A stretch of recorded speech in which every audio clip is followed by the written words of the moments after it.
বনি সুখদেব গোস্বামী আমার বসিয়াছেন ব্যাসাসনে,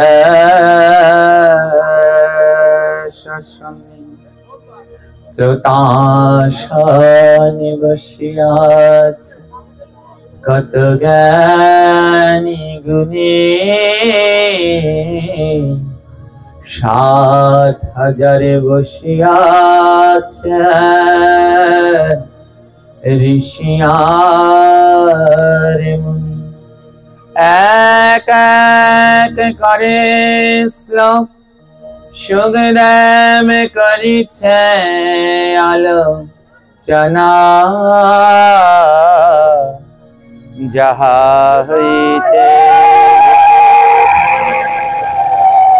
যেতে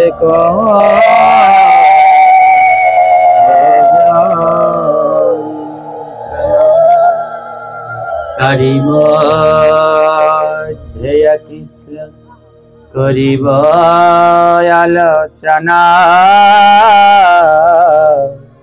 সবে মিলে ভক্তবৃন্দ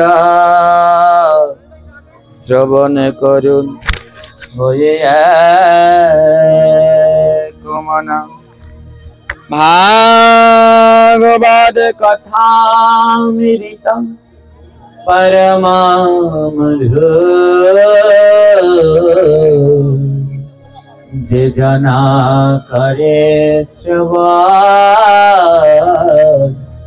শিবর চতুর। ভাগবত কথামৃতম যার কারণে যায়, পুনরায় তার নাহি মনুষ্য জন্ম হয়। ভাগবত কথামৃতম যে করে কীর্তন, তাহার চরণে করি সহস্র প্রণাম। ধর্মায় যশ সাহরতায় কামায় সাজনায় চ, পঞ্চধা বিভাজনিত মেহামত্রা চ মোদতে। এই শ্লোকে ভগবান বললেন, আমরা যে এই আয় বাণিজ্য করি, টাকা পয়সা রোজগার করি, আমাদের কাদের টাকা বৈধ এবং কাদের টাকা অবৈধ। আমাদের ধর্মে এমন কিছু নেই যা বলা নেই, সব কিছু আছে। দুঃখের কারণ হলো আমরা না জানলাম, আবার অনেকে জেনে না মানলাম। এটা হলো দুঃখের কারণ। আমাদের ধর্মে তাদের টাকাগুলো বৈধ। কাদের টাকা বৈধ? যারা সারা বছর ধরে যে আয় করে, সেই আয়কে ৫ ভাগ করে ৫ জায়গায় বিতরণ করে। সারা বছর ধরে যে আয় করে, সেই আয়কে ভাগ করে ৫ ভাগ ৫ জায়গায় বিতরণ করে। যারা করতে পারে তাদের অর্থ হলো বৈধ, আর যারা করে না তাদের অর্থ হলো অবৈধ। যেমন আমাদের পার্শ্ববর্তী ইসলাম ধর্মে ভাইয়েদের দেখবেন, তারা সারা বছর ধরে যে আয় করে, প্রত্যেক তাদের যে কুরবানি রয়েছে, ও সময় তারা জাকাত দেয়, ফেতরা দেয়, ও সময় ওদের সেই টাকাগুলো ভাগ করে যেটা হয় ওটা গরিব দুঃখীদের মধ্যে ওদের নিয়ম অনুসারে দেয়। তদ্রূপ শুধু ওই ধর্মে নয়, আমাদের ধর্মেও বিধান আছে। তো আমাদের ধর্মে বলছে, যে কোনো মানুষ তার সারা বছরের বার্ষিক যে আয়, সেই বার্ষিক আয়কে ৫ ভাগে ভাগ করবে। প্রথম ভাগ কি করবে? প্রথম ভাগ নিজের ভোগ বিলাসের জন্য রাখবে। যে আয় করবে ওর 5 ভাগের প্রথম ভাগ রাখবে নিজের ভোগ বিলাস, সারা বছর যেন চলতে পারো সেই ভাগ রেখে দেবে। দ্বিতীয় ভাগ রাখবে তুমি যে ব্যবসা করো সেই ব্যবসা যেন আরো বাড়ে, এর জন্য রাখবে দ্বিতীয় ভাগ। মন দিয়ে শুনবেন, ভোগ বিলাসের জন্য 1 ভাগ, তোমার ব্যবসার যেন উন্নতি হয় তার জন্য রাখবে 1 ভাগ। তৃতীয় ভাগ যশের জন্য, সমাজে যেন তোমার মান সম্মান বাড়ে তাই সামাজিক কর্মকাণ্ড যশ সুনামের জন্য দেবে 1 ভাগ। চতুর্থ ভাগ আত্মীয় স্বজনদের জন্য, যেন বাড়িতে আত্মীয় স্বজন এলে তারা কষ্ট না পায়, তাদের যে দায়িত্ব কর্তব্য তার জন্য যাবে 1 ভাগ। আর পঞ্চম ভাগ ধর্ম কাজে, ধর্ম অনুষ্ঠানে ব্যয় করবে 5 নাম্বার ভাগ। এই হলো পঞ্চভাগ। যদি এইভাবে কোনো ব্যক্তি তার উপার্জিত অর্থ এই 5 ভাগে বিভক্ত করে ব্যয় করে তাহলে তার অর্থ হলো বৈধ। আর এই 5 ভাগে বিভক্ত না করে যদি সে শুধু নিজের জন্যই শুধু করে তাহলে সেগুলো হলো অবৈধ। তাই এই শ্লোকে বলছে ধর্মায় ধর্মায় যশার্থায় কামায় স্বজনায় চ, স্বজনের জন্য, যশের জন্য, নিজের জন্য, নিজের জন্য আয় রোজগার বাড়ানোর জন্য, আর 1 ভাগ হলো ধর্মের জন্য। যদি এইভাবে দিতে পারো তাহলে তোমার টাকা বৈধ। কিন্তু দেখুন তো একবার ভেবে, আদৌ আমরা যে আয় রোজগার করছি এগুলো কি তাহলে বৈধ আছে? 2 ভাগে শুধু করি, নিজেদের ঘরের খাবারের জন্য আর কি করে ব্যবসা বাড়বে তার জন্য, আর 3 ভাগ কিন্তু করা হয় না। তার মানে তোমার অর্থটা অবৈধ পথে রয়ে গেল। ধর্মের কাজে যদি 1 ভাগ অর্থ না লাগে তাহলে সেই অর্থ বৈধ নয়। আমরা ধর্মের কাজে লাগাতে চাই না। এই ভাগবত পাঠ হলে, নাম কীর্তন হলে যারা কমিটিতে আছে তারা জানে কি যন্ত্রণা, এগুলো চালিয়ে রাখা যে কতটা যন্ত্রণা তারা জানে। ওই লোকের দাঁড়ে দাঁড়ে ভিক্ষা করতে হয় কালেকশন যখন করতে যায়। এমনও আছে যে 10 দিন টানা 10 দিন ভাগবত দিলেও তার সম্পত্তির 1 কণাও কমবে না। তার কাছে যখন বলে একটু ভাগবতের জন্য, নামের জন্য, পুজোর জন্য কিছু দাও, সে যখন 50 টাকা বের করে দেয়, এর থেকে গলায় দড়ি দিয়ে মরে যাওয়াটা অনেক ভালো। এই যে তার এত অর্থ সম্পদ, এত বিল্ডিং অট্টালিকা কাজে লাগলো, ও নিয়ে যেতে পারবে বাবা? কিছু একটাও নিয়ে যেতে পারবে? সব তো পড়ে থাকবে। কিন্তু যদি তার ওই অর্থটা যদি কাজে লাগতো না, আমাদের এখানে 3 দিন ভাগবত হবে, আমার যে ভগবান অর্থ দিয়েছে আমি একাই 1 দিন দেব। ও বেটা মরলে পরে ওর নাম কোনোদিন মানুষ মুখ দিয়ে রাখতো না। মরলে পরে ও বলতো যে আমাদের এলাকায় উনি ছিলেন, উনি এখানে 5 দিন পাঠ হলে 1 দিন উনি নিজে একা দিতেন। জগতে এটা রয়ে যাবে, আরগুলো সব ও সব থাকবে, এইটা রয়ে যাবে। এটা তোমার কর্মফল। যদি ভালো কর্ম করো তবে তার ফল তুমি অবশ্যই পাবে। দুঃখ হলো আমরা ধর্মক্ষেত্রে দিতে চাই না। দেখুন, একটা রোগ হোক, বড় একটা রোগ হোক, ডাক্তার যেই 10,000 টাকা চাইবে, 20,000 টাকা চাইবে, তখন কিন্তু আমাদের টাকার অভাব হয় না। ডাক্তার চেয়েছে এখন দেয়াই লাগবে। কিন্তু নাম কীর্তন ভাগবত পাঠের জন্য কেউ যাক, বলবে এখন ঘরে টাকা নাই। কিন্তু ওই সময় একটা রোগ ব্যাধি হোক, যে ডাক্তার চাইবে, ডাক্তারকে দিয়ে দেবে, কিন্তু ভগবানের নামে দিতে চায় না। এই হলো কলির জীব। তাই সবাইকে বলতে চাই যে ওই ডাক্তার যেন আপনার উপার্জিত কষ্টের পয়সাটা যেন ডাক্তার না খায়, ভগবানের নামে ওটাকে ব্যয় করুন এবং ভগবানের কাছে প্রার্থনা করুন, প্রভু তুমি আমায় সুস্থ সবল রেখো। যে টাকাটা আমি ডাক্তারকে দিতাম ওই টাকাটা যেন ডাক্তারকে না দিয়ে সাধুগুরু বৈষ্ণবের সেবায় লাগে। আমার জীবনটা যেন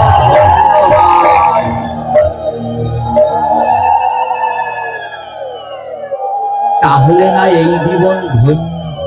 হ্যাঁ, দান দান কে করেছিল জানেন? আমাদের সমাজে এখন আর কোনো এই কিছু হয় না।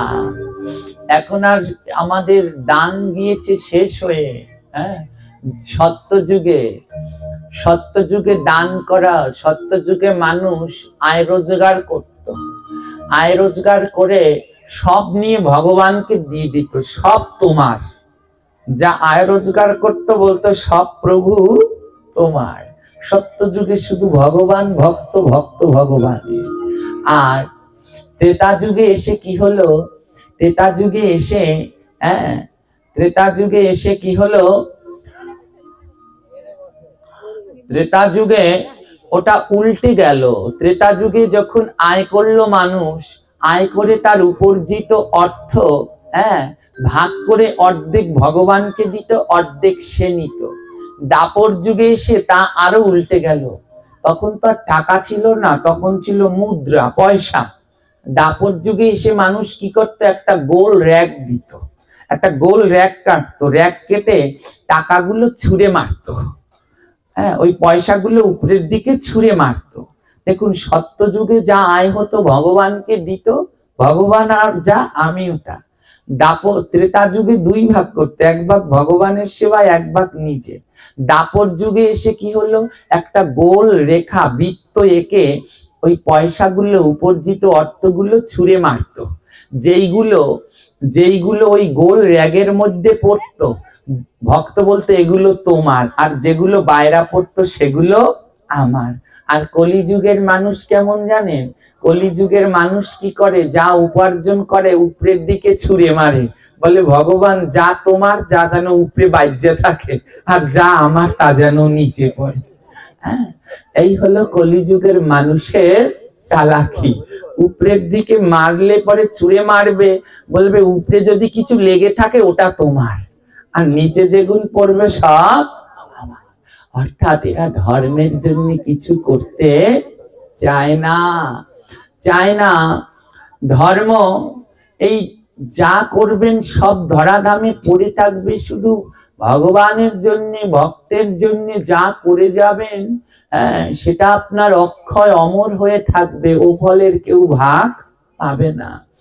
জয়নি তাই দেখুন, দান করেছিল বলি মহারাজ। দান করেছিল বলি মহারাজ। বলি মহারাজ তিনি জানতেন যে বামন রূপে যে এসেছে সে স্বয়ং ভগবান।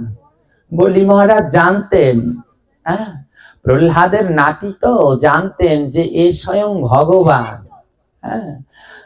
প্রহ্লাদের বংশধর, যার গায়ে প্রহ্লাদের রক্ত প্রবাহিত হয়, তার কি ভগবান চিনতে সময় লাগে?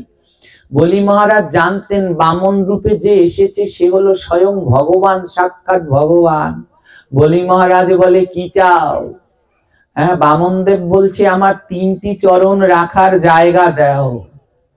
3টি চরণ রাখার জায়গা দাও। প্রতিজ্ঞাবদ্ধ হলেন, 3 চরণ রাখতে দিলেন। এক চরণ দিয়ে দখল করলেন বলি মহারাজ উপরের দিকের 7 লোক, আরেক চরণ দিয়ে দখল করলেন নিচের দিকের 7 লোক, 14 লোক। 2 চরণ দিয়ে 14 লোক দখল করলেন। এবার 3য় চরণ। বলি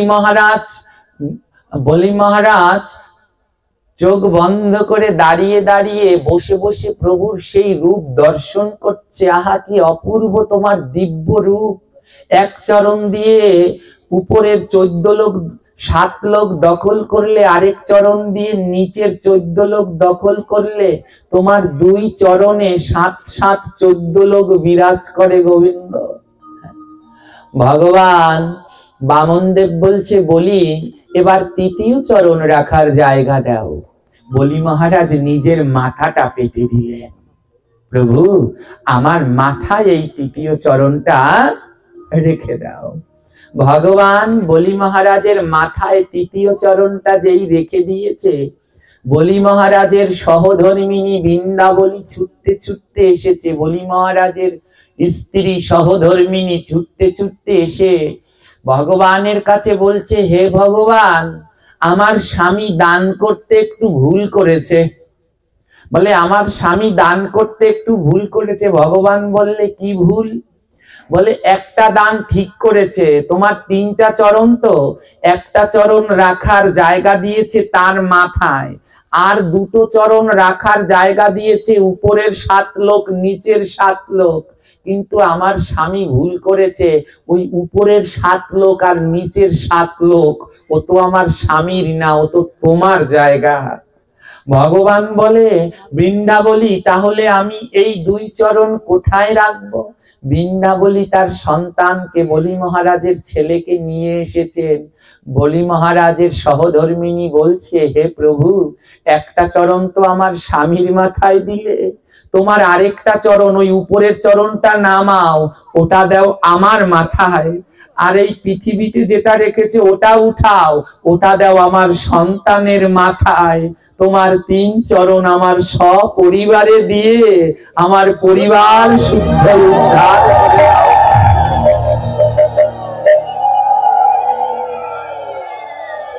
দেখুন ভক্তিটা দেখুন কেমন। বলে ও দুটো চরণ নামাও, একটা আমার মাথায় দাও, আরেকটা আমার সন্তানের মাথায়, যেন 3 চরণ পেয়ে আমরা সবাই উদ্ধার হয়ে যেতে পারি।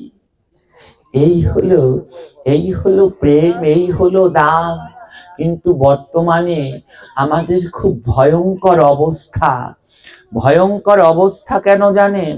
হ্যাঁ, এই যে নাম যজ্ঞ কীর্তন আদি যা হচ্ছে, এর আড়ালে আড়ালে এত বেবিচার হচ্ছে যার আর কোনো শেষ নাই। হ্যাঁ, যেটুকু হচ্ছে, এই যে কালী পুজো, দুর্গা পুজো, নাম কীর্তন যেটুকু হচ্ছে, এর আড়ালে আড়ালে এত বেবিচার হচ্ছে, যেই পাপের ফলে সব চলে যেতে বসেছে। চলে যেতে বসেছে। এমনি যদি চলতে থাকে বেশি দিন আমরা টিকতে পারবো না। আমাদের পাপের ফলে আমরা একদিন ভরাডুবি হব। হ্যাঁ, এত পাপ আর কল্পনা করা যায় না। এর আগে যেখানটায় পাঠ করলাম, এর আগেরটা তার আগেরটায় যেখানে পাঠ করলাম, সেখানে নাম কীর্তন। তো ভাগবত পাঠে দেখলাম ওই নাম কীর্তনে, হ্যাঁ, কীর্তন দিতে কয় টাকা লাগবে, ভাগবত দিতে কয় টাকা লাগবে, ওই কমিটিরা টাকাগুলো ভাগ ভাগ করে রাখছে। টাকাগুলো ভাগ ভাগ করে রাখছে। পাঠকের কত, কীর্তনের দল বিদায় করতে কত, হ্যাঁ, তারপরে কি, তারপরে হলো গিয়ে মহোৎসব করতে কত। শেষে একটা টাকা রেখেছে কি জানেন? মৎস্যমুখী।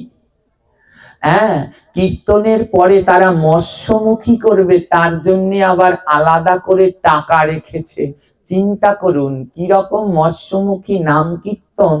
আপনাদের এখানে হয় কি? এসব হলে তাড়াতাড়ি এ থেকে বেরিয়ে আসুন, নইলে আর ক্ষমা হবে না। কি হলো, নাম কীর্তনের কদিন তো নিরামিষ খেয়েছে, সাত্বিক আহার করেছে গ্রামের সবাই মিলে। তাই কীর্তন যেদিনকে শেষ হয়ে যাবে, মহাস্যপের পরের দিন গ্রামবাসীরা মিলে মাছ কিনে মাছ খেয়ে মৎস্যমুখী করবে। আয় রে, লক্ষ লক্ষ টাকা দিয়ে যে কীর্তন করে যেই পুণ্য অর্জন করলে, তার কোটি গুণ পাপ ওই মৎস্যমুখী করতে গিয়ে করে ফেললে। হ্যাঁ, দেখো কি নাম কীর্তনের ওকদিন সাত্বিক আহার ভগবানের প্রসাদ পেলে, মহোৎসবটা যেতে না যেতে মৎস্যমুখী করছো। কি দিয়ে করছো? ওই যে ভক্তের দ্বারে দ্বারে ভিক্ষা করে টাকা এনেছো, সেই টাকা দিয়ে মৎস্যমুখী করছো। ওর উপরে তোমার অধিকার আছে? যে কত বাড়িতে কীর্তনের কালেকশন করতে গিয়েছো, গিয়ে বলেছো, হয়তো সে ভক্ত, গিয়ে বলেছো, মাগো আমরা ওই মন্দির থেকে কীর্তনের জন্য আনছি। সেই দুঃখিনী মা হয়তো 50টা টাকা রেখে দিয়েছিল এক পাতা ওষুধ খাবে বলে। যেই বলেছে নামের জন্য এসেছি, সঙ্গে সঙ্গে মা ওষুধটা আর কিনলো না, ওষুধের জন্য টাকাটা রেখেছিল। যেই বলেছে আমাদের মন্দিরে নামযজ্ঞ হবে, ওষুধের জন্য টাকাটা রাখলো না, টাকাটা বের করে দিয়ে দিল। আর সেই টাকাটা যদি গোবিন্দ সেবায় না লেগে ওই মৎস্যমুখীতে লাগে, ওই পাপের ক্ষমা হবে? কোনোদিন হবে না। এই যে আমাদের কালী পুজো হয়, জানেন, খুব বলতে দুঃখ লাগে বিভিন্ন জায়গায়। এবং এই মাদারীপুর, শরীয়তপুর এই সব এলাকায় তো খুব ভয়ঙ্কর একটা রূপ কালী পুজো। হ্যাঁ, এই যে কিছুদিন পরে আসছে সরস্বতী পুজো, মাদারীপুরের নাম করা সরস্বতী পুজো। হ্যাঁ, এই সমস্ত পুজো, ওই পুজোটা কি নিয়মে হয় জানি না, কিন্তু মদ খাওয়ার একটা ধুম পড়ে যায়।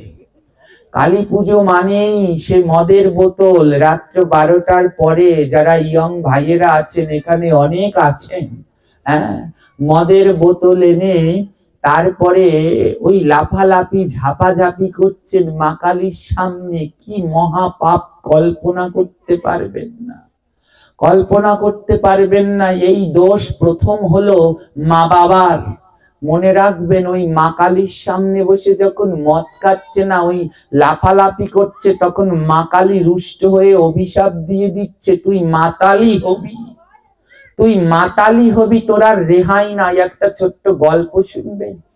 এক মহিলা, সে, হ্যাঁ, এক মাতাজি বলি, মহিলা বলা ঠিক হবে না নাকি কে জানে, এক মাতাজি, সে মা দুর্গার বড় ভক্ত। মা দুর্গার ভক্ত। এই যে মা দুর্গার বিসর্জন হয় না, দেখেন না সবাই কেমন নাচতে নাচতে যায়। বিসর্জনে কেউ নাচে? ওটা তো বড় দুঃখের। মা চলে যাচ্ছে, ও সময় নাচ আসে কোথা থেকে? ও সময় তো থাকতে হয় নয়নে জল, যে আবার আরেকটা বছর পরে মা আসবে। ও তো দুর্গাপুজো হয় না, ও তো শুধু ফ্যাশন। দুর্গা মাকে নিয়ে লাফিয়ে ঝাঁপিয়ে সব ওই দেখবেন নাচতে নাচতে যাচ্ছে, হ্যাঁ, মাকে বিসর্জন দিতে।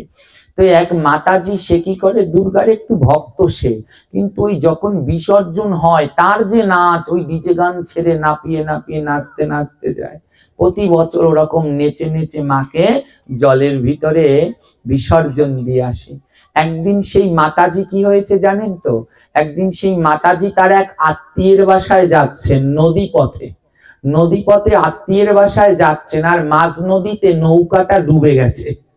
যেই ডুবে গেছে, ওই মাতাজি মা দুর্গাকে ডাকছে, মা দুর্গা রক্ষা করো, আমি তোমার এত ডাকি, এত তোমার ভক্ত, আমায় বাঁচাও বাঁচাও। ও মাতাজি জলের মধ্যে ডুবে যাচ্ছে, মা দুর্গাকে ডাকছে। যেই মা দুর্গাকে ডাকছে, মা দুর্গা এসে দেখা দিয়েছে, ভক্ত মায়ের দেখা দিয়েছে। এবার ও তো ডুবে যাচ্ছে, হ্যাঁ, তো ও যেই ডুবে যাচ্ছে, মা দুর্গা ওকে ওকে ও মাতাজি বলছে, মা তুমি এসেছো? ও মা, আমি দেখো জলে ডুবে যাচ্ছি, আমাকে বাঁচাও বাঁচাও। মা দুর্গা কি করছে? নাচছে, 10 হাত দিয়ে নৃত্য করতে লেগেছে, নাচতে আছে। তো মাতাজি বলছে, আরে মা, তুমি আমাকে না বাঁচিয়ে তুমি নাচছো কেন? আমি জলে ডুবে যাই আর তুমি নাচছো? মা দুর্গা বলে, কেন? আমাকে যেদিন জলে ডুবাতিস সেদিন তোরা নাচতি না? আমাকে যেদিন জলে ডুবানোর জন্য নিয়ে যাস সেদিনকে তো নাচতে নাচতে যাতিস। তো এবার বোঝ, আমাকে জলে ডুবানোর সময় আমার কি কষ্ট হয়, তোরা সেদিন নাচিস। এবার তুই জলে ডুবেছিস, দেখ আমি এবার নাচবো। তাই এই যে কালী পুজোর নামে যারা এই মত নিয়ে মা কালীর সামনে এই সমস্ত কি বলবো বেহাল্লাপানা করেন, হ্যাঁ, বেশিরভাগ আমাদের ইয়ং ভাইয়েরা, এদের কিন্তু ভয়ঙ্কর পরিস্থিতি সামনে অপেক্ষা করছে।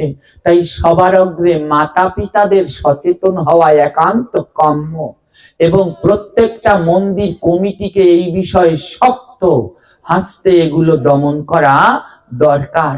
এই সমস্ত দেখে আমাদের অন্য অন্য পার্শ্ববর্তী লোকেরা ধর্মের হাসাহাসি করে, তোরা পূজা দেস, পূজা দিয়ে তারপরে মদ খাস, হ্যাঁ, এর থেকে লজ্জার আর কিছু হয় না। আমাদের সনাতন ধর্মে নেশাকে সম্পূর্ণভাবে বর্জন, হ্যাঁ, তামাক আদি নেশাকে সম্পূর্ণভাবে বর্জন। কিন্তু দুঃখের বিষয় কি, শিব ঠাকুর বানালে তার হাতে আগে দেয় কলকি। হ্যাঁ, শিব ঠাকুর কোনোদিন গাঁজা খায় না, এ মহাপাপ। এই যে এগুলো যারা করে, এগুলো মহাপাপ। হ্যাঁ, দেখুন শিব ঠাকুরের কথা যেই পুরাণে বলা আছে তার নাম হলো শিব পুরাণ। কি পুরাণ? সেই শিব পুরাণে মহাদেব নিজে বলেছেন, মম দ্বারে মম যজ্ঞে যে নরতামক দ্রব্যা ভক্তি ভোক্তা প্রযচ্ছতি তে নর সপ্ত জন্ম কালম বরাহ জনি লাভম। মহাদেব বললেন মম দ্বারে মম যজ্ঞে, আমার দ্বারে মানে আমার মন্দিরে আমার যজ্ঞে যে নরা যেই মানুষ তামাক দ্রব্য তামাক জাতীয় দ্রব্য ভোক্তা প্রযোজ্যতি নিজে খায় কিংবা অন্যকে দেয়, তে নরা সেই মানুষ সপ্ত জন্মকাল 7 জন্ম পর্যন্ত বরাহ জনি লাভম। বরাহ মানে বোঝেন? বরাহ শব্দের অর্থ কি? শূকর। যে তামাক খাবে কিংবা অন্যকে দেবে এরা পরের 7 জন্ম শূকর হয়ে যাবে। তামাক মানে বোঝেন? ওই মদ গাঁজা তো হলো বড়, ওর থেকেও ছোটটা আছে জর্দা, সাদা, খয়ের, বিড়ি, সিগারেট, এগুলো সব তামাক। এইগুলো যারা খাবে, আর মদের তো যেন উপরে, ওটা তো আরো উপরে, এগুলো যারা খাবে এরা পরের 7 জন্ম শুয়োর হয়ে জন্মাবে। হ্যাঁ, শুয়োর হয়ে জন্মাবে। আমাদের শাস্ত্রে এগুলো খাওয়া সম্পূর্ণ নিষেধ। হ্যাঁ, শাস্ত্রেও নিষেধ, আমাদের ডক্টররাও, আমাদের ধর্ম হলো বিজ্ঞান সম্মত, ডাক্তাররা এগুলো খেতে বলে? বিড়ি, সিগারেট, জর্দা, খয়ের এগুলো খেতে বলে? এগুলো যত খাবেন দেহটা আপনার ঝাঁঝরা ঝাঁঝরা হয়ে যাবে। সারাদিন এইগুলো খেতেই থাকেন, নিজেও জানেন না নিজের কত বড় সর্বনাশ করছেন। এক সময় ফুসফুস, লাংস সব ধরে যাচ্ছে, আর তখন ডক্টরেও কাজ হচ্ছে না। ওই শেষকালে যখন হাড়গুলো বোলক হয়ে যায় তখন ওই বিড়ি সিগারেট ছাড়েন, কিন্তু তার আগে ছাড়েন না। সারাদিন মুখের ভিতরে ওই পান রেখে ও চাবাতেই থাকেন, ক্যান্সার হয়ে যায়। যে সময় ডাক্তার বলে এবার ছাড়ুন, তখন ছাড়েন, আগে থাকতে ছাড়েন না। পান একটা ভালো বিষয়। পানের রসে অনেক রোগ ব্যাধি দূর হয়। পানটা কাঁচা চাবিয়ে খেলে ওর অনেক গুণাগুণ, ওটা একটা ঔষধি, অনেক রোগ ব্যাধি দূর হয়। কিন্তু পানটাকে বিষ বানান, ওর সাথে কি দেন? জর্দা, সাদা চুন, ওগুলো মিশিয়ে পানটা একটা অমৃত, সেটাকে বানিয়ে ফেলেন বিষ, আর যেটাকে খেয়ে দেহের করছেন সর্বনাশ। হ্যাঁ, তাই খুব সাবধান। আমরা মা বাবারা যদি শোধন না হই, সন্তানরা কি করে ঠিক হবে? আজ প্রত্যেক জায়গায়, প্রত্যেক মন্দিরে যেন এইসব নেশা, এইগুলো আগে থাকতে দমন হয়। বলে এইগুলো যারা খাবে পরের 7 জন্ম কি হতে হয়? জোরে বলুন, শূকর হতে হবে পরের 7 জন্মে। ভাগবতে লিখেছে, এ আমাদের কোনো কারো কথা নয়, ভাগবত মিথ্যা। তার মানে এই তামাক খেলে পরের 7 জন্ম শূকর হতে হয়। আর মদের কথা কি লিখেছে জানেন? যদি কেউ মদ স্পর্শ করে, হাত দিয়ে যদি কেউ মদ স্পর্শ করে, তাকে প্রাচিত্য করে শুদ্ধ হতে হয়। প্রাচিত্য মানে বোঝেন? ওই যে যখন কেউ মরে না, কষ্ট পায়, বিছনায় ভুগে, তখন ওই যে তাকে প্রাচিত্য করায় না, তার ভুল ক্ষমার জন্য, ভুল ক্ষমানোর জন্য, তখন ওটাকে প্রাচিত্য বলে। তো মদ যদি কেউ হাত দিয়ে ধরে, সে ভগবানের কোনো সেবায় লাগে। ভগবান বলছে কেউ মদ হাত দিয়ে ধরলে সে আর এই সনাতন ধর্মেরই না। যে হাত দিয়ে মদ স্পর্শ করবে সে সনাতন ধর্মের না। তাকে সনাতন ধর্মে আসতে হলে প্রাচিত্য করে আসতে হবে। চিন্তা করুন, হাত দিয়ে ধরলে পরে যদি প্রাচিত্য করে আসতে হয়, তাহলে যে খেয়েছো তাকে কি করতে হবে? হ্যাঁ, তাই এখনো সবাইকে বলি সাবধান হয়ে যান, যেন এই কালী পুজোতে মায়ের পুজো যেন মায়ের মতো হয়। মায়ের পুজো, আপনার গর্ভধারিণী এক মা, আর এও এক মা। মায়ের পুজো যেন মায়ের মতোই হয়। মায়ের পুজোয় যেন মদ খেয়ে লাফিয়ে ঘাম না ঝরে। মায়ের পুজোয় যেন মায়ের নাম করে নয়নের জল ঝরে। যেদিন মায়ের পুজোয় মায়ের নামে নয়নের জল ঝরবে, সেই দিন পুজো করা ধন্য। তাই আমাদের মা বাবাদের খুব কঠোর হতে হবে, যেন আমাদের ভাইয়েরা এই নেশার মধ্যে জড়িয়ে না যায়। বাবা মাগো, হ্যাঁ, এই নেশা বড় ভয়ঙ্কর। কোনো ভাই বোন যদি নেশায় জড়িয়ে যায়, আপনি আর আপনার সন্তানকে সঠিক পথে আনতে পারবেন না, আর পারবেন না। তাই সন্তানকে চেষ্টা করুন কি করে কৃষ্ণ ভক্তি পথে লাগানো যায়, ভগবানের সেবায় লাগানো যায়। কি উপায়? কি বলে? উপায় হলো নাম। ছোটবেলা থেকেই নামের অভ্যাস করার, নাম জপের অভ্যাস করার। হ্যাঁ, সবাইকে নাম জপ করা একান্ত কর্তব্য। যে হাতে নাম জপ হয়, আমাদের প্রত্যেক ছোট বাচ্চা ছোট বড় সবার মালা জপ করা একান্ত উচিত। যে হাতে নাম জপ হয় সে হাতে পাপ হতে পারে না। তাই সবাইকে উচিত নাম জপের অভ্যাস করতে। আজ এত বিপথে কেন? কারণ আমার পূর্বজনেরাই তো ঠিক নয়। মরতে বসেছি, এখনো জিজ্ঞেস করি নাম জপ করো, বলে না। নাম জপ এখনো মালা জপ করি না, বলে মালা লাগবে কি? মুখে মুখে আমার নাম চলতেই থাকে। মুখে মুখে নাম করলে যদি হতো, তাহলে চৈতন্য মহাপ্রভু কি আর মালার থলি নিয়ে নিয়ে ঘুরতো? ও মালা না হলে কোনোদিন জপ হয় না। আমাকে একটা জপ মালা দিতে পারো এখান থেকে? হ্যাঁ, মালার মধ্যে কি আছে জানেন? এখনো এখানে কে কে জপ করবেন, জপ করেন? কে কে মালা জপ করেন একটু হাত তুলবেন। কয়জন মালা জপ করেন? জয়নি তাই। হ্যাঁ, এই কয়জন মালা জপ করেন? আপনাদের জপের মালা আছে? বাহ, তা প্রায় 10-15 জনের মতো হবে। নামান। আর বাকি সবার হাত ওঠেনি, মানে আপনারা এখনো মালা জপ করছেন না। সবার 8 থেকে 80 সবার মালা জপ করা বাধ্যতামূলক। বলে বাবা আমি তো সময় পাই না, সংসারের কাজে আমি তো সময় পাই না, আমার তো কত কাজ থাকে, এত কাজের মধ্যে আমি কি করে জপ করব? আমার এত সংসারের কাজ, এর মধ্যে আমি কি করে নাম জপ করব? আমার তো কাজের জ্বালায় আমার আর জপ করা হয় না। হ্যাঁ, ওমা কি কি কাজ আছে? বাবাদের কাজ হলো ব্যবসা। নাম জপ করনি কেন? বাবা ব্যবসার কাজ আছে না, ও দোকান বন্ধ করতে দেরি হয়, তারপরে তো করব। কোন সময় করব? দোকান চালাবো না নাম জপ করব? মায়েদের জিজ্ঞেস করলে জপ করো না বাবা, রানবো পোলামাইয়া পালবো না মালা জপ করব? ওমা এই যে মৃত্যুর জন্য জম আসবে না একদিন, যমদূত আসবে না নিতে? যদি আজ তোমাকে যমদূত নিতে আসে, তোমার কি যেতে হবে না হবে না? জোরে বলবেন। আজ আপনাকে যমদূত নিতে আসলো, আপনাকে যেতে হবে না হবে না? যদি আপনি বলেন আমি যাব না, কাজ হবে? যদি আপনি বলেন না যমদূত আমি যাব না, আমার এখনো ব্যবসা বাকি, এখনো আমারও দোকানপত্রের হিসাব দেব, তারপরে মরবো, যমদূত শুনবে? যদি মায়েরা বলেন না এখন মরবো না, এই দুপুরের ভাতটা রাইন্দা থুইয়া যাই, শুনবে?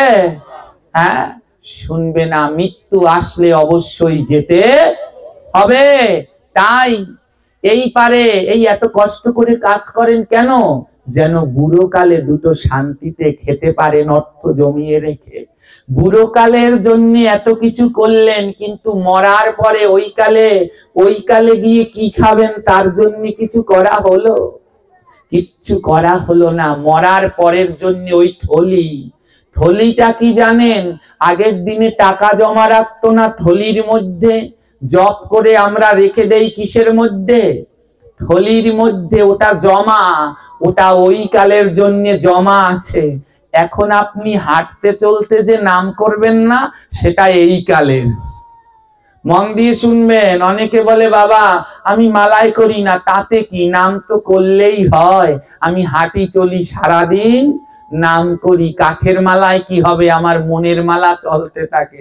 হ্যাঁ, মনের মালা এই কালেই শেষ হবে, কিন্তু এই কাঠের মালায় যেটুকু জপ করবেন, এটা আপনার পরকালের সম্পদ। এ সম্পদে অন্য কারো ভাগ নাই। আর এই যে হাঁটতে চলতে যে জপ, এটা এই কালেই শেষ হয়ে যাবে। হ্যাঁ, এই মালাটা জপ করলে কি হয় একটু শিখুন। এই মালার মধ্যে 108টা গুটি আছে। কয়টা গুটি? এই 108টা গুটি কি জানেন? এই গুটিটা, এই যে বড় গুটিটা, এটা হলো রাধা কৃষ্ণ। এটা কি? তাই যারা জপ করে তারা জানে এই গুটিটাকে ডেঙায় না, মানে রাধা কৃষ্ণকে কোনোদিন ডেঙানো যায় না। তাই এই গুটিটার চরণে স্পর্শ করতে হয়, এমনি চরণে স্পর্শ করে জপ শুরু করতে হয়। এই 108টা গুটি কি জানেন? প্রতিদিন যদি জপ করবেন 108 বার, যদি নিয়ম হলো 16 মালা জপ করার। হ্যাঁ, 16 মালা। ভগবান আসবার কালে আমাদের কয়ানা দিয়েছিল। হ্যাঁ, আবার যাওয়ার দিন গুনে গুনে নেবে না? নেবে না? যদি না দিতে পারি পার করবে ভগবান? সেই 16 আনা না দিলে পার করবে? 16 আনা কারা দিতে পারবে জানেন? যারা প্রতিদিন 16 মালা জপ করে তারা ভগবানের কাছে 16 আনা জমা দিতে পারবে। এর জন্য আমাদের শাস্ত্রে বলছে প্রতিদিন যত কষ্ট হোক 16 মালা জপ করো। বলে যদি 16 মালা না পারি 4 মালা করো, যদি 4 মালা না পারো তাহলে 1 মালা অন্তত জপ করো। জপ ছাড়া থেকো না। কি হবে জপ করলে? এই গুটিটাকে যখন ধরবেন স্বয়ং রাধা কৃষ্ণকে ধরা হয়। হ্যাঁ, এই গুটিটার পরে যে 8টা গুটি আছে, এই 8টা গুটিতে অষ্টসখী থাকে। ললিতা, বিশাখা, চিত্রা, চম্পকলতা, রঙ্গদেবী, সুদেবী, তঙ্গবিদ্যা, ইন্দুরেখা। যেই এই গুটিটা ধরে বলবেন হরে কৃষ্ণ কৃষ্ণ কৃষ্ণ হরে হরে, হরে রাম রাম রাম, ললিতার চরণ ধরা হলো। পরের গুটিতে যাবেন বিশাখার, তার পরের গুটিতে যাবেন। এরকম করে অষ্টসখী, 8টা মালায় 8 জন সখী থাকে। যদি মালা জপ না করেন 8 সখীকে ধরা হবে, এই অষ্টসখীর চরণ ধরা হবে। এই যে একটু আগে গান একটি ভজন করলাম না, হ্যাঁ, ভজনটার ভিতরে একটা লাইন আছে না, যে আমায় গোপী প্রেম দিয়ে রাখো শ্রী গুরু চরণ। এই গোপী এরা যদি প্রেম না দেয় তাহলে গুরুচরণ ধরে থাকা যায় না। আজ কি করতে হবে? এই 8টা গুটিতে অষ্টসখী থাকে। এই অষ্টসখী কার সখী? রাধারানীর। এই অষ্টসখী হলো রাধারানীর সখী। এই রাধারানীর 8 জন সখী, ললিতারও 8 জন সখী, বিশাখারও 8 জন সখী, অষ্টসখীর প্রত্যেকের 8 জন সখী। তাহলে অষ্টসখীর যদি 8 জন সখী হয় তাহলে 8 সখীর মোট কয়টা সখী হলো? 8টা। জোরে বলুন। 64। এই হলো রাধা কৃষ্ণ। পরের 8টা হলো অষ্টসখী, তার পরের 64টা মালা হলো 64 সখী। এ হলো অষ্টসখীর 64 জন সখী। আপনারা ভোগারতি গান এলে আপনাদের এখানে ভোগারতি হয়? ভোগ হলে ভোগারতি হয় না? দেখবেন ওর ভিতরে একটা লাইন আছে, 64 মহন্ত আর 12 গোপাল, 6 চক্রবর্তী আর অষ্টকবি। এই যে 64 মহন্ত, এরা কারা? এই কলিযুগে যারা 64, দাপর যুগে যারা 64 সখী ছিল তারা কলিযুগে হলেন 64 মহন্ত। আর মহন্ত হলো গুরু। এই 64 মহন্ত থেকেই আপনার আমার সবার গুরু পরম্পরা এসেছে। তাই মালা যদি স্পর্শ না করেন, এই 64 মহন্তকে স্পর্শ করা হয়। তারপরে এই 64 গুটির পরে রয়েছে 32 গুটি।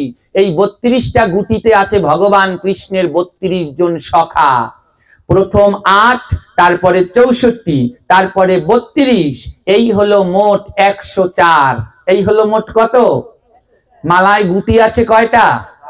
বাকি রইল আর 4টা। এই 4টা গুটিতে কে থাকে? এই গুটিটায় থাকে বীরা, যিনি রাধা কৃষ্ণের খবর আদান প্রদান করত। বীরা। এই গুটিতে থাকে বৃন্দা, ইনি এইটায় থাকে বৃন্দা দেবী। আর এই গুটিতে থাকে স্বয়ং মা কালী নিজে। আর সবার শেষ গুটিতে থাকে ভোলানাথ দেবাদিদেব মহাদেব। এই হলো 108 গুটি। যদি প্রতিদিন এমনি করে 108 গুটিতে হরে কৃষ্ণ মহামন্ত্র জপ করেন, এই 108 জনার চরণ স্পর্শ করা হবে। যদি না জপ করেন এই 108 জনার চরণ লাভ করতে পারবেন না। আজ তাই প্রত্যেক মা বাবার উচিত তাদের সন্তানদের হাতে জপের মালা তুলে দেওয়া। হ্যাঁ, আর কিছু করো আর না করো, প্রতিদিন সকালবেলায় স্নান করে সবাই 108 বার করে মালা নিয়ে হরে কৃষ্ণ মহামন্ত্র জপ করো। সব বাবা মার উচিত। নাও স্নান করে এসে ঠাকুর ঘরে বসে কিচ্ছু লাগবে না, 108 বার হরে কৃষ্ণ মহামন্ত্র মালা নিয়ে জপ করো। যেই হাতে মালা জপ ওই ছোটবেলা থেকে অভ্যাস হবে, সেই হাতে আমি চ্যালেঞ্জ দিয়ে বলতে পারি সেই হাতে বিড়ি সিগারেট উঠবে না। যেই হাতে মালা জপ হবে সেই হাতে মদের বোতল উঠবে না। যেই হাতে মালা জপ হবে সেই হাতে প্রণাম হবে। প্রণাম প্রণাম। আজ দেখুন ঘরে ঘরে কি অবস্থা, মা বাবার কি দুঃখ। হ্যাঁ, সন্তানদের আচরণে মা বাবার কত কষ্ট, কত কষ্ট করে সন্তানদের লালন পালন করছে। আর বৃদ্ধ বয়সে মা বাবা যখন বৃদ্ধ হয় তখন সন্তানদের কি আচরণ মা বাবার সাথে।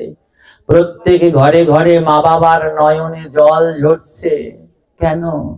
দোষটা কিন্তু কিছু মা বাবারই আছে। যদি ছেলে ভক্ত করে তুলতেন, ছেলেকে যদি ছোটবেলা থেকে দুটো জিনিস শিখাতেন, 1 গীতা পাঠ, 2 মালা জপ, যত বড়ই যা হোক আপনার ছেলে আপনার সাথে খারাপ ব্যবহার করত না। শিখালেন না, তাই আজ দেখুন মা বাবার কি যন্ত্রণা। মা বাবাকে গালি দিচ্ছে, বকা দিচ্ছে, প্রণাম করে না। মা বাবার চরণে প্রণাম করে না। প্রণাম 3 বার করে, বছরে বছরে করে 1 বার, জীবনে করে 3 বার। বছরে 1 বার কোন দিন? দুর্গা পুজোর ওই দশমীর দিন ধান দুব্য দিয়ে আশীর্বাদ দেয়।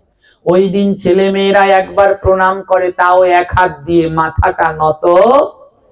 আর বছরে 3 বার কোন দিন জানেন? ওই করে 1 বার, আর দ্বিতীয়বার করবে যেদিন বিয়ে করতে যাবে সেদিন একটা দিয়ে যাবে প্রণাম। আর একদিন করবে যেদিন আপনি মরবেন সেই দিন। হ্যাঁ, এমনই এক সমাজ তৈরি হচ্ছে আমাদের, ভয়ঙ্করের থেকেও ভয়ঙ্কর। তাই এই ভয়ঙ্কর থেকে যদি বাঁচতে চান, সবার আগে আপনি নিজে সংশোধন হয়ে যান। এই নাম, এই জপ, এছাড়া আর গতি নাই। এছাড়া আর কোনোভাবেই আমাদের পরিবর্তন সম্ভব নয়। একমাত্র এই নাম, এই জপ, এগুলোই পারবে আমাদেরকে পরিবর্তন করতে, নচেত সম্ভব নয়। তাই আসুন প্রত্যেকটি মায়ের পূজা যেন মায়ের পূজার মতো হয়। সেখানে যেন কোনো নেশা, সেখানে কোনো যেন ওই হই হুল্লোপানা না হয়ে, সেখানে যেন ভক্তি ভরে আমরা মায়ের আরাধনা করতে পারি। যেন মিন্ময়ী মা আমাদের চিন্ময়ী হয়ে আমাদের কৃষ্ণ ভক্তি প্রদান করে। হরি বল।